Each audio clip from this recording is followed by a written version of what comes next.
Hello everyone. आज हम पढ़ेंगे हिलना टाबा के 7 स्टेप्स।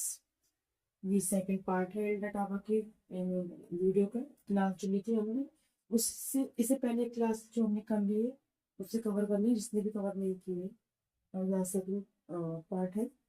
इसमें 7 स्टेप्स दिए गए हैं। डायग्नोसिस ऑफ नीड्स, यानी कि आवश्यकताओं का निदान करना।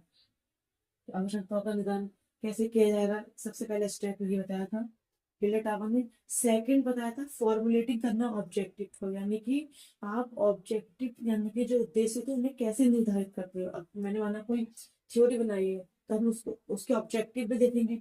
उस ऑब्जेक्टिव को कैसे तैयार करेंगे, हमारा उद्देश्य है, उसको निर्धारित कैसे करेंगे। उसके बाद आता है सिलेक्टिंग कंटेंट, यानी कि आपने कोई कंटेंट दिया है उसे किस तरीके से सिलेक्ट करना है।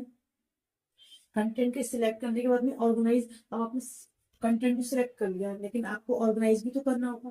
तो कंटेंट को किस तरीके से ऑर्गेनाइज करना है उसके बारे में ही बताता हूँ।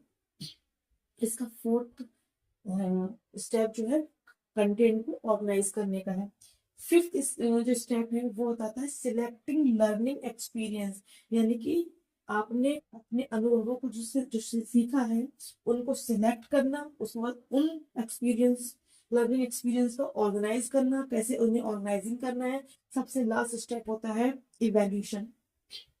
मेरे पास बहुत बच्चों कमेंट आते हैं कि मैम हमें इसका जो 7 स्टेप होते हैं बहुत टफ पड़ता है, हमें इसकी कोई ट्रिक बताइए। तो हमने इसकी एक ट्रिक बना रखी है जो है डप्सो सोई, यानी कि डी से हमारा हो गया आपका डायग्नोसिस ऑफ नीड्स, सेकंड हो गया फॉर्मुलेटिंग करना ऑब्जेक्टिव को, थर्ड हो गया सिलेक्टिंग कंटेंट, फोर्थ हो गया ओ से ऑर्गेनाइजिंग कंटेंट, फिर सेकंड एफ जो है उसे कहते हैं सिलेक्टिंग लर्निंग एक्सपीरियंस। उसके बाद में सेकंड ओ जो आता है इसमें, जो हमारी ट्रिक है उसमें सेकंड ओ क्या कहलाता है ऑर्गेनाइजिंग लर्निंग एक्सपीरियंस। और सबसे लास्ट में जो ई आ रहा है इवैल्यूएशन कहलाता है, यानी कि इसको सबसे इजी ट्रिक्स जो है वो है डप्सो सोई, यानी डप्सो एसओ ई सोई, ठीक है ना। तो ये इस तरीके से आप क्या करोगे तो इजली से याद रहेगा। यूजीसी ने इसके बहुत ढेर सारे क्वेश्चंस पुट अप कर रखे हैं। सबसे पहले तो ये पूछ लेता है हिल्डा टावा ने कितने स्टेप दिए, तो आपका पहला क्वेश्चन आंसर हो जाएगा 7 स्टेप्स दिए।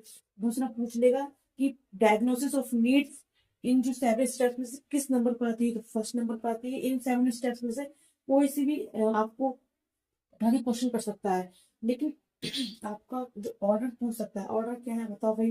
हिल्डा टावा ने जो 7 स्टेप्स दी उनकी ऑर्डर होता है। अब आपको ट्रिक पता होगी डप्सो सोए करके, तो डप्सो से डी से डायग्नोसिस ऑफ नीड, फिर एफ से formatting objective, selecting content, organising content, selecting learning experience, organising learning experience. अच्छा बच्चे अधिकतर किसमें कंफ्यूज होते हैं, सिलेक्टिंग कंटेंट, दो जगह कंटेंट लिखा हुआ है ना, सिलेक्टिंग कंटेंट में और ऑर्गेनाइजिंग कंटेंट में। तो सबसे पहले आप कोई भी चीज सिलेक्ट करते हो उसके बाद तो उसे ऑर्गेनाइज करते हो। तो इसलिए ऐसे याद रख लोगे तो इजी से रहेगा कि हम कोई चीज सिलेक्ट करते हैं उसके बाद उसे ऑर्गेनाइज करते हैं। तो ये चीज से इसे याद करने के लिए आप ये याद रख लो कि सिलेक्ट पहले हमने किया उसके बाद उसे ऑर्गेनाइज किया। फिर बच्चे कहते हैं हमें इसमें भी कंफ्यूजन होती है सिलेक्टिव लर्निंग पहले आएगी ऑर्गेनाइजिंग लर्निंग, तो सेम यहाँ पे ये भी यही होगा कि पहले आप सिलेक्ट करोगे लर्निंग एक्सपीरियंस, उसके बाद ऑर्गेनाइजिंग करोगे लर्निंग एक्सपीरियंस को, और फिर सबसे लास्ट में आ जाएगा इवैल्यूएशन। तो हिल्डा ने इसके कैरेक्टरिस्टिक्स भी दिए हैं और एक बहुत बड़ी थ्योरी है इसमें। इसको डाउन टू अप के लिए जाना जाता है। कौन सी theory, down to up theory, यानी कि जो आप इसे इंडक्टिव के हिसाब से कह सकते हैं, क्वालिटेटिव में भी रख सकते हैं, क्योंकि टॉप टू डाउन जो होता है वो किसके लिए होता है, टॉप टू डाउन क्वांटिटी के लिए होता है, क्वांटिटी क्वांटिटी होती है। लेकिन जो डाउन टू टॉप होता है वो किसके लिए होता है, क्वालिटेटिव के लिए होता है। तो सबसे खासियत अगर देखी जाए तो सिल्ड टाइप में यही है, ये जो है डाउन टू टॉप के लिए जानी जाती है और 7 स्टेप्स के लिए जानी जाती है। और इसमें आपके पास टीचर सेंटर्ड है ये, और इसमें सबसे टीचर जो होता है वो एक्टिव रहता है, ठीक है ना। और जो दूसरा आपसे 7 स्टेप्स के बारे में अभी एक क्वेश्चन यूजीसी ने पूछा था कि इसके सीक्वेंस को लगाना था। एक ऑफलाइन पेपर होता है उसमें सीक्वेंस लगाना था, सीक्वेंस को आपको बताना था। और इससे पहले अभी एक क्वेश्चन पर अभी जून से पहले दिसंबर में हुआ है, उसमें भी इसने क्वेश्चन पूछ रखा था।